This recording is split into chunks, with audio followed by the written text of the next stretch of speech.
빠른 인도네시아 입국을 원하시는 분들, 그리고 성격 급하신 분들 반드시 시청하세요. 안녕하세요, 구루발리입니다. 이제 슬슬 신혼여행철과 휴가철이 다가오고 있는데요, 아주 생각만 해도 설레잖아요. 코로나 이전에 비해서 비행기 가격이 다소 좀 높긴 해요. 그래도 곧 정상화 되기를 기도해 봅니다.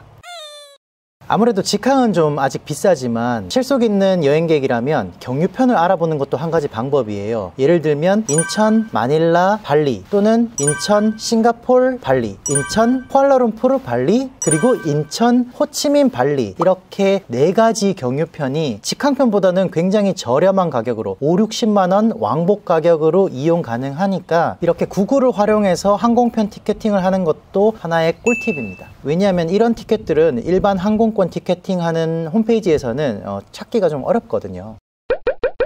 자, 그럼 본론으로 넘어가서요, 인도네시아에 빠르게 입국하려면 도대체 어떻게 해야 될까요? 첫 번째는 인도네시아 출발 전에 전자 도착 비자 발급받기입니다. 인도네시아를 입국하기 위해서는 반드시 비자를 발급받아야 되는데요, 코로나 이전에 시행하고 있었던 무비자 제도는 아직까지는 중단된 상태이기 때문에 여러분들이 인도네시아를 만약에 관광, 공무, 비즈니스 미팅, 회의, 물품 구매, 경유, 사전 투자 등의 목적으로 방문을 하시는 분들은 반드시 이 도착 비자, 비자 온 어라이벌이라고 하죠, 도착해서 받는다는 뜻입니다. 이 도착 비자를 받아야 됩니다. 이 도착 비자로 인도네시아를 입국해 보신 분들은 아시겠지만 공항에 도착하면 이 도착 비자를 구매하기 위해서 줄을 쫙 서야 돼요. 이 줄을 서서 기다리는 시간이 굉장히 지루하고 아깝다는 생각을 많이들 하셨을 겁니다. 그런데 드디어 2022년 11월 9일부터는 인도네시아로 출발하기 전에 이 아래에 인도네시아 이민국 홈페이지에 들어가시면 30일짜리 전자 도착 비자를 발급받으실 수 있고요, 이 전자 도착 비자는 발급 날로부터 90일간 유효하니까 90일 안에 인도네시아를 입국하시면 됩니다. 그리고 입국하셨을 때 따로 구매하실 필요가 없으니 바로 입국 심사대로 가셔서 심사를 받으시고 빠르게 빠져나올 수 있습니다. 그리고 또 한 가지 장점, 이 전자 도착 비자는 기존 도착 비자와는 다르게 30일 추가 연장을 원할 경우 현지 이민국을 직접 방문할 필요가 없고요, 바로 이 홈페이지에서 직접 연장 가능하다는 점 여러분들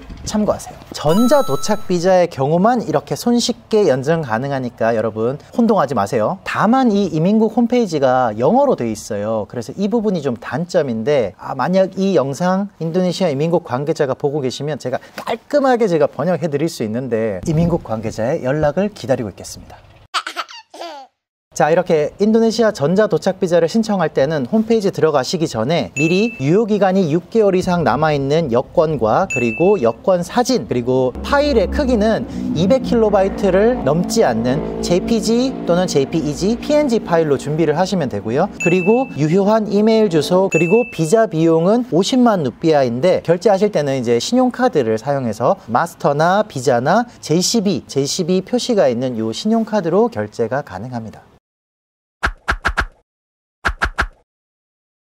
자, 인도네시아 발리 그리고 자카르타에 초고속으로 입국하기 위한 두 번째 단계는 바로 전자세관 신고서를 작성하고 QR코드 발급받기입니다. 예전 같은 경우는 인도네시아에 입국하실 때 비행기를 탑승하시면 비행기 안에서 승무원들이 이 세관 신고서를 나눠주고 그거를 저희가 미리 비행기 안이나 도착해서 작성을 한 다음에 세관을 통과할 때 세관원에게 제출을 했었는데요, 지금은 이 부분이 모두 사라지고 전자신고로 바뀌었습니다. 그렇기 때문에 지금은 이 전자세관 신고서 그리고 QR코드를 발급받지 않고 인도네시아에 입국하는 분들은 아무리 빨리 이민국을 통과하고 짐을 찾아서 간다 하더라도 세관을 바로 통과할 수가 없고요, 세관 한쪽 구석탱이에 있는 이 컴퓨터가 있습니다. 그 컴퓨터로 다시 전자세관 신고를 하셔야 되는 거예요. 그러니 미리 컴퓨터나 핸드폰으로 전자세관 신고서를 작성하고 QR코드를 받아 놓으신 분들은 세관원에게 QR코드만 보여주시면 바로 통과가 가능합니다. 다만 이 전자세관 신고서는 출발일 기준으로 3일 전부터 웹사이트에 입력이 가능하다고 하니까요, 요 점 참고하시기 바랍니다. 이렇게 빨리 입국장을 통과하신 분들은 픽업 포인트에서 가이드나 기사를 만나실 수도 있고, 또는 공항 택시, 그리고 온라인 택시가 요즘 있죠, 고카나 고잭을 활용해서 여러분들이 빠르게 공항을 1분 1초라도 빠져나가서